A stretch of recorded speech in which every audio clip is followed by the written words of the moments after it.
If you have ever heard the phrase, the buck stops with me, you are likely to understand it means that any mistakes that occur, even if made by someone else, is the sole responsibility of myself. This is a form of total responsibility by accepting it. As a leader, anything and everything that takes place in your environment is your 100% responsibility, and it's your job to solve any problems and fix any mistakes that may occur. Welcome to Raw, Real Absolute Wisdom. Raw is about taking 100% responsibility, thus allowing you to pass through your fears, pass through your failures, focus on your success, and create and develop a beautiful, wonderful, amazing life that you dream of. Welcome to Raw. I am your host, Rohit Basi. I am not a number, I am a free man is a dialogue from the TV series The Prisoner. Whenever I meet this particular individual, his character, his behavior reminds me of this particular dialogue. He is an amazing person, dynamic, youthful, and full of energy. Jit Puru is a leading strategist, motivational speaker, corporate trainer, and author who specializes in inspiring people to realize their inner potential and empowering them to be the best that they can be. In his own words, one of the many needs of human beings is the need to be happy. After all, who doesn't want to be happy, right? During his quest for happiness, he discovered that one of the biggest mistakes someone can make when wanting to be happy is to make finding happiness a goal. We welcome Jit Puru to the show and we question him about his journey in his life and how he has made it so beautiful, wonderful, and amazing. Welcome to the show, Jit Puru. Hey Jit. Thank you for being on Raw. I forgot what it was. It's Real Absolute Wisdom. So, Jit Puru. Yes, sir. That's your full name. Yep. For the record, that is the full name, or is it something more? That's the only name you're going to hear. Okay. Where does this name come from, Jit? Gotta ask my dad, man. Yeah? I have no idea. Any meaning behind it? Don't know. Don't know. that's the honest truth. I don't know. Fair enough. So, how long have you been in Singapore? Because you were not originally Singaporean. Yep. Let's see. I got to Singapore, should be about coming to 20 years now. Coming to 20 years. I was originally from Malaysia. So yeah, I was born, bred in Malaysia, grew up in Malaysia, finished my studies, finished my diploma, and came to Singapore when I was turning 21, which was almost 20 years ago. Okay. And what was the reason from moving from Malaysia to Singapore? Greener pastures, maybe? Yeah, I was just looking for jobs. So, I remember I finished my diploma and I came to Singapore in search for work. Okay. Yeah, and obviously, the exchange rate in Singapore is better than Malaysia. Yes. So at the time, I think it was not as high as now. At the time, if I remember correctly, it should be about 1.7, 1.8. So yeah, I came to Singapore in search of job, and I liked it that Singapore's exchange rate worked in my favor. Yeah. Okay. And Singapore isn't too far away from Malaysia. It's just across the bridge, and that's how I ended up here. Okay. Yeah. So, moving from Malaysia to Singapore, the life difference. Yeah. Any differences? What happened? I mean, what did you see? Well, right away, what was different for me was the safety and security. Okay. You just feel safe in Singapore, and I think you've got to give it to the government, to Singapore itself, for making it such a safe place to live in. So that was something that I noticed right away. So obviously it was also a lot cleaner, in Singapore, because they don't allow you to litter in Singapore. Fines are pretty heavy. But these were the things that caught my eye right away. But if you ask me, was the transition easy? I would say it's fairly easy because cultures are almost similar. Whether we are back in Malaysia or in Singapore, cultures are similar, people are similar. It's not like we are moving halfway across the world where we've got to learn a new language, adapt to the culture, and everything is completely different. So to me, it was an easy transition. It was not as if I was leaving home to come to a foreign land. It felt like home right away. Okay. Yeah, and it helps that the food is almost similar as well. So, Now, you came over here. What did you start off doing as far as work is concerned? when I first got to Singapore, I was working. So my formal education is in engineering. Okay. So when I got to Singapore, I was working as an assistant, senior engineering assistant for Panasonic. Okay. Yeah, and I was there for about a year and a half, if I remember. Yes, about a year and a half. And this was up to about 2001. And that was when there was an economic crisis at that point of time. And it was quite bad because a lot of companies were closing down. They were moving out of Singapore to keep costs lower. They were shutting down plants and combining plants as well. So the plant that I was working for completely closed down. So everyone was retrenched. Okay. And this was in 2002. Yep, so it was in 2002. Okay. And yeah, so I was retrenched as well. And at that time, of course, I thought it was a good thing because when you're 21 years old, turning 22, getting a retrenchment package, it's like, hey, extra money. And the thought in my head was, how hard can it be to find a job, right? I'm Okay. qualified. I've got my education, I've got my qualifications. So how hard can it be to find a job? Good thing was that I was already a permanent resident in Singapore at that time. So I didn't have to go back to Malaysia. I fell under the local category, which means I was allowed to stay in Singapore to find new employment. Those who were in work permits at that point of time had to go back to wherever they came from because the mandate that was set was that foreigners have to go back. That means all job vacancies has got to be filled by Singaporeans or permanent residents first before it's opened up. So unless the employers can't find a local to take up a job, then they can get. So obviously, at that point of time, retrenchment was going on everywhere. So the employment market was bad because everybody was looking for work. Yeah. So I didn't know that. I was 22 years old.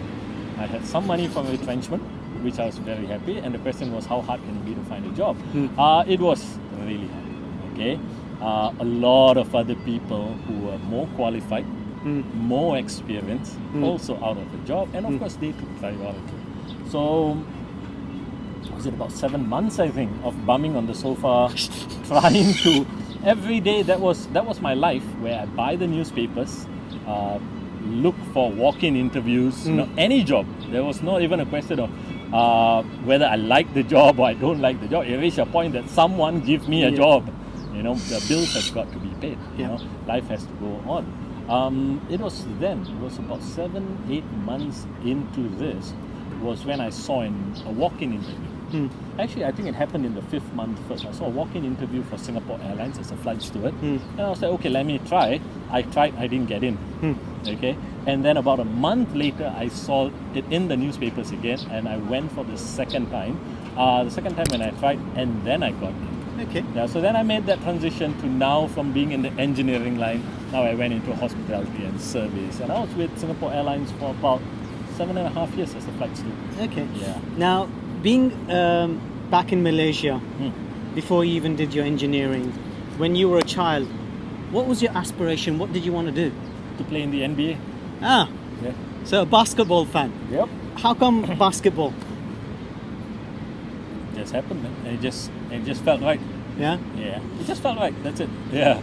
And do you play it at this moment? I still do. Yeah. Yeah, I still do. I've been promoted to the seniors category now. Okay. Yeah, so now when I play, it's for 40 and above, so I no longer can play with the youngsters. Yeah, but yeah, I still do play. Okay. Yeah. So, joined Singapore Airlines. Yep. What made you leave Singapore Airlines? Well, I was there for quite a while, 7.5 years. I mean, hey, it was a good job. Yeah, I joined in December of 2002. I left in March of 2010, and it was a good almost 7.5 years. And I tell people this all the time. I enjoyed every minute of it. I liked the lifestyle. I loved traveling all over the world. Going to exotic places, eating the best food in the world. But after a while, like a lot of people, I started getting this little voice in my head that I wanted more. I felt that, I've done my time. you know, and I've seen all that I can see in Singapore. Like I've learned all that I could learn, but I wanted more now, you know, and that voice started off really on a low volume, but over time, you know, it just got louder. Like, hey, you know what, you're meant for more, you know, you should achieve more. You know, this cannot be the rest of your life. You know, so while I enjoyed it, Yeah. there was this feeling also that of stepping out and doing more. So it reached a point where I stopped enjoying the work, because now all I could think of was what's next. So the voice was so loud. It loud, and it completely took over. Right? So that's when I made the difficult decision that I knew what I was enjoying and what I had to give up if I were to leave the comforts of the airlines. And it's really comfortable. It's one of the very few jobs in the world, I would say, that work ends when work ends. And what I mean by that is that whenever I step out of an aircraft, whether it's in Singapore or anywhere over the world, the moment I step out of the aircraft, work ends. You don't take work home with you. And you only start working when you step into the aircraft again. So not many people can say that they enjoy that kind of a work-life balance. I enjoyed it. So I knew what I was giving up. But I also knew, or at least I thought I knew what I wanted, because I wanted more. So I made the difficult decision to leave the comforts of the airline in search of something more. Okay. And what I generally share with people these days is it's good to want more, but always figure out what more means first. Else you may end up in that situation where I was, where I took the leap of faith without knowing what was next, and then I struggled because there was no clarity over what I wanted to achieve, but I've already given up on the security. So before I knew it, life was back to me in search of a new job, not knowing what it was. Me thinking that, hey, you know what, I've got experience, I've got qualifications. How hard can it be to find a job? It was really hard because after 8 years, my experience and my qualifications did not match. My formal education is in engineering. I spent the last 8 years in service, and it was not matching. So when I was looking back for work in the engineering field, I was outdated. Technology has changed so much. And this is what I was told. I said, hey, while you're qualified, you are no longer current. And because of that, I was not being offered a job. And I thought that made sense. I was like, hey, since my experience was in customer service, why don't I just apply for customer service jobs? And true enough, Singapore Airlines is a big name. It's a strong name to have on your resume. And I was getting jobs in the hospitality and service industry. Problem now was, they didn't want to pay me what I was asking for because I had no qualifications in service. So in that journey of looking, and I realized about a year into looking that I had a new problem at hand. And that problem was, now I was no longer making ends meet. Financially, I was living off savings, and that was running out. You know, and if I'm being honest, you know, it was getting into negative territory. And I knew this was not going to work. So at the age of 31, 32, I had no clue over what I wanted to achieve in life. I had no financial security because it was just going down. And I was angry. I was pessimistic. And I challenged the universe to show me how life can get worse than this. And the universe decided to answer my call. And it showed me how life can get a little bit more worse. And so, what was that little worse? So that's lesson number 2. Never challenge the universe. Right? So in that time of what I perceived to be uncertainty and hardship, what I didn't realize was all that uncertainty was also taking a toll on the marriage that I was having.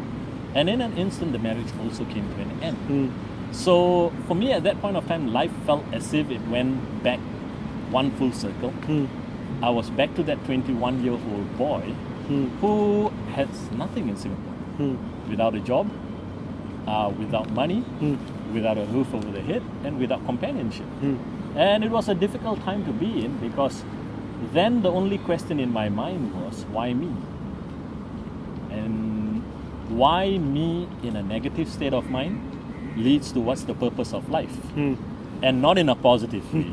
So it's not a good place to be in. And of course, the third lesson is this: why me never answers any questions, because why me only directs the attention to the situation or the experience at hand. And if it's a negative experience, it's going to trigger negative emotions. And the more time we spend dwelling in negative emotions, the more intense those emotions become. And that's what why me does. So obviously, I was spending a lot of time in my negative emotions. I was not the best person to be around, not the most positive person to be around. And nobody wants to be around someone who's negative because it drains the life force out of them. So who hangs around with negative people? More negative people. Because birds of a feather flock together, right? So it reached a point where I no longer liked the person that I was looking in the mirror. And I told myself something needs to change. Something has to change. If life is, if there's ever going to be some hope that life is going to get better, I believe that that change had to happen from within. I needed answers, but I had no answers, which means I had to seek answers. So when did that switch happen where like you saw the light? It was just that when I no longer liked what I saw in the mirror, which was me. I no longer wanted to be that person that I'm not. That negative, sick and tired of life, blaming life for all the things that was going wrong. And while I may not have been the cause of everything, but living in the past did not help as well. And I needed to learn how to move forward. So in that moment, for some reason, the question changed. And the question changed from why me to what must I do next. And when that question changed, instead of dwelling in what had happened, I started looking at solutions. So I knew for a fact I needed to get my mind right again. I needed to get perspective over life. I didn't know how to. So, you know what? If I don't know, let's do what everyone else does. Let's Google. So I started Google for personal development. Whole lot of seminars started coming out. Whole lot of books started coming out. And resources were there. And one seminar that stood out was Tony Robbins' Unleash the Power Within. So that stood out right away. Went to the website, looked at it, very impressive. The man is changing thousands of lives, all the time.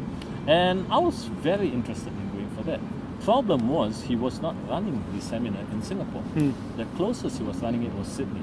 And that's $1,000 ticket, excluding airfare, accommodation, and food. And I was like, no way I can afford that. I could barely afford 3 meals a day in Singapore. How do I afford go all the way to Singapore? All the way to Sydney. And I know a lot of success gurus will tell you stuff like this, that, hey, you know what, beg, borrow, and steal. You've got to be committed. You've got to invest in it. And when you're willing to invest and be committed, beg, borrow, and steal, the money will find you, and eventually you will be successful. But that was not a risk I was willing to take when I had no money. Because in my mind, the last thing I want to do is get into debt. So why me popped back in my head. But like I said, because of the new question, I told myself, no, why me does not answer anything. All right, so no one's gonna feel sorry for me. So why should I feel sorry for myself? So I said, okay, so if I can't afford to go for a Tony Robbins seminar, what must I do next? And the answer was so obvious. If I can't go to Tony Robbins, let me bring Tony Robbins to me in the form of a book. So I stepped into a bookstore and I did something that I don't normally do. I avoided the comic book section and I went straight to this magical area or this magical aisle called the self-help aisle. Picked up a few books. Obviously, one of the books was Awaken the Giant Within, and started making it a habit to read and to acquire knowledge, and more importantly, to apply what I was learning. And it was just little bite-sized things. But what I realized was this: without realizing, or without unconsciously, my perspective of the world was changing. Maybe because I was feeding myself with the tools and the knowledge to see life from a different perspective. with the knowledge to stay positive, and things started changing. Life didn't seem so gloomy anymore. I mean, hey, I was still in the same situation. I still haven't figured out where I want to be in life. Yep. I still had no finances whatsoever. Okay, no companionship. Marriage broke down, but somehow I was not feeling bad for myself. I wasn't feeling negative. I wasn't feeling sorry. There was this hope, and I thought hope is a powerful thing, and that's what changed when I started reading more. So obviously, when you start applying, things start having some changes. I started making a bit more. I attended more seminars, and this life just went on from there. So now you're a speaker.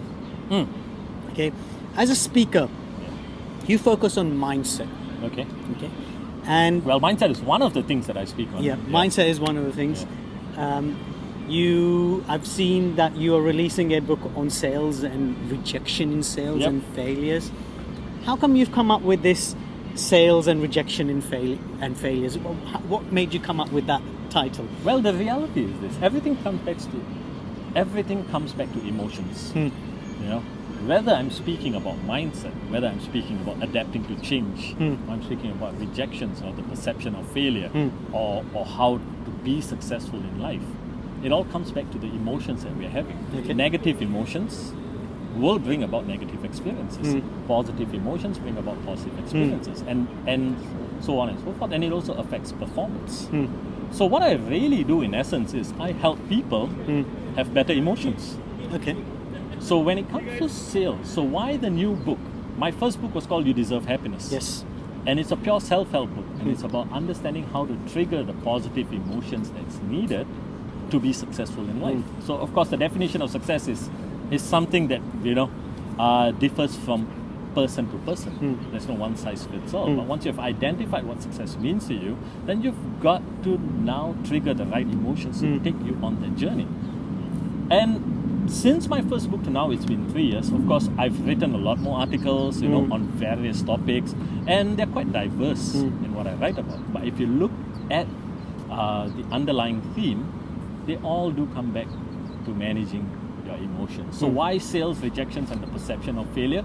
Because that's actually a pain point for a lot of people in sales. Yes. You see, a lot of us are in sales, whether we realize it or not. I'm still in sales. Yeah. Yes, I'm a professional speaker. Yes, I do coaching. Yes, I do training. Yes, I write books.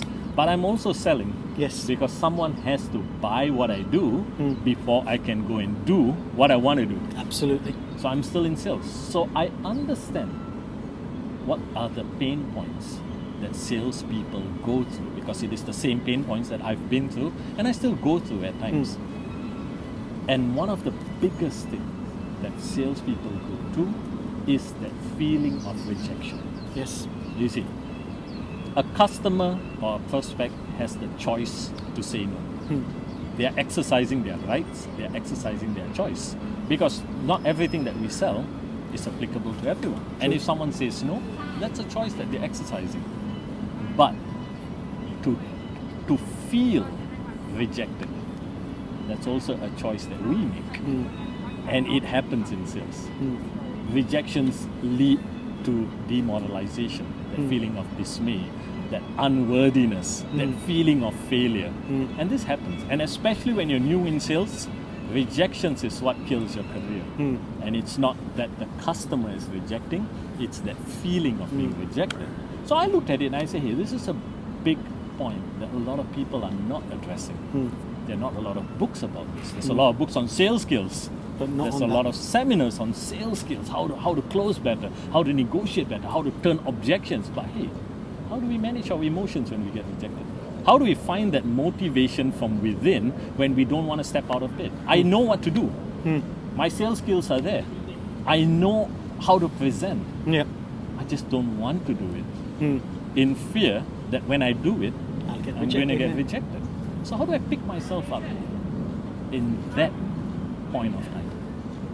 And that's when I sat down and I started writing this book. And people have asked me, why is the title Sales, Rejections, and the Perception of Failure? And the answer is simple. In sales, rejections is part of the process. Yes. It's not if it will happen, it will happen. But when it happens, what we need to understand is failure is a perception. Failure is not permanent. Failures are just unsuccessful attempts. And what does a child do when a child faces an unsuccessful attempt? Let's just say a child is learning how to walk.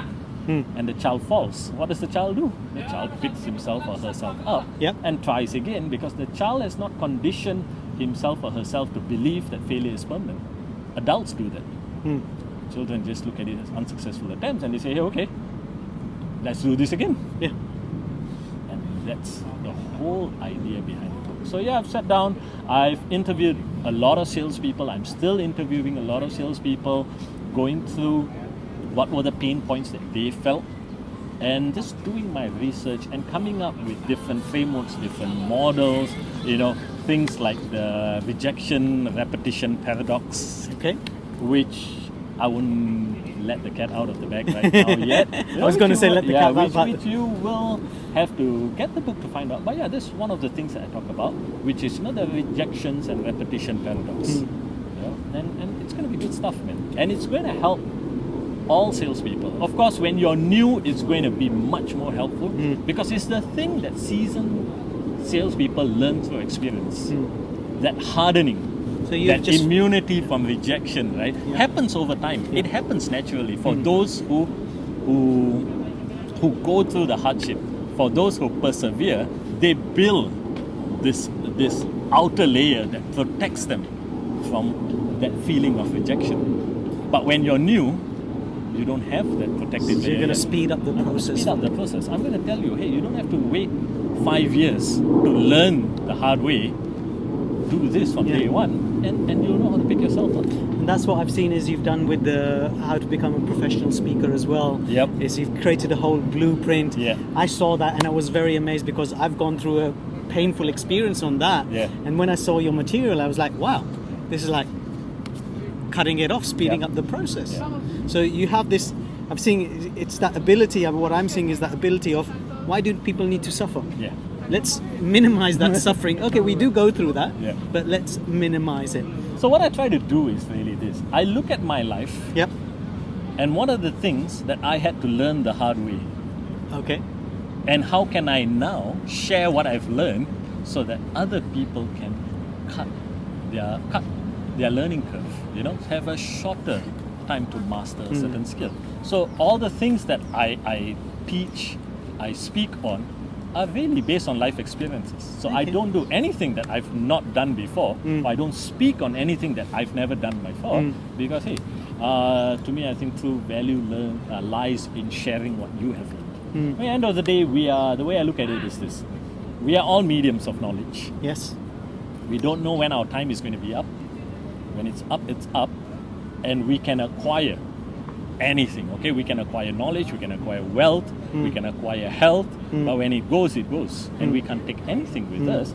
So why not just be that medium that shares the wealth, the knowledge, while with whatever time that we have, with others who really needs it. So I look at this. So whenever I'm doing something, whether it's a training program, whether it's a book that I want to write, I look at my life and I always ask myself, okay, what do I have right now? What knowledge do I have that I can pass on to someone else who may be in that situation that I was in a few years ago? And I try to just bridge that gap.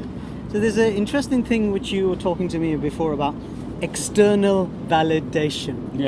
And I see the smirk coming up a bit more. For the listeners, for the viewers, what is this external validation? Because it's quite an interesting thing and we fall into this trap. All of us fall into it. We all have a need to be validated. We all have that need. I mean, hey, it's human nature. It's social interaction. We want to be acknowledged for our existence. We want to be accepted by our peers, our community. And that validation that, hey, we are doing things the right way, we are on the right path, we're doing good work, and we all have a need with it. So of course in today's age with social media, and the world is a lot smaller than it is, right? External validation sometimes also takes away a lot of time, the need for external validation. So some of the things that I see, postings on social media, it has reached a point where it feels where people are, at least not everyone, is on that mindset of adding value to others. People are coming from that perspective of, hey, you know what, I'm doing this so I get validated by others. So it becomes a self-serving thing. And even when they're trying to do something to add value, it still comes back to that need for external validation. I mean, I think that's the easiest explanation I can give. Yeah. So I'm going to come to a close of the interview. So there's one thing which I know about you is you have a very strong family support behind you. And you have this great love for your nephew. Yeah. Okay. He is growing up. Yeah. He's young at the moment. Yeah. There'll come an age where he comes into his teen life, into his working life. What is that one message you would like to leave for him so that he is grounded and he can move towards his success in creating his own beautiful life? Well, for him to always remember that failure isn't permanent. Keep learning, and always have that childlike instinct to keep trying. Learning from unsuccessful events, learning from unsuccessful experiences, and moving forward to try again to enhance that probability of success. And that is all, I think. And if he remembers that, life will definitely be something of success, whatever success is to him. Thank you so much. Really Most appreciate welcome, it. buddy. Yeah? Thanks a lot. Oh, thanks. Cool.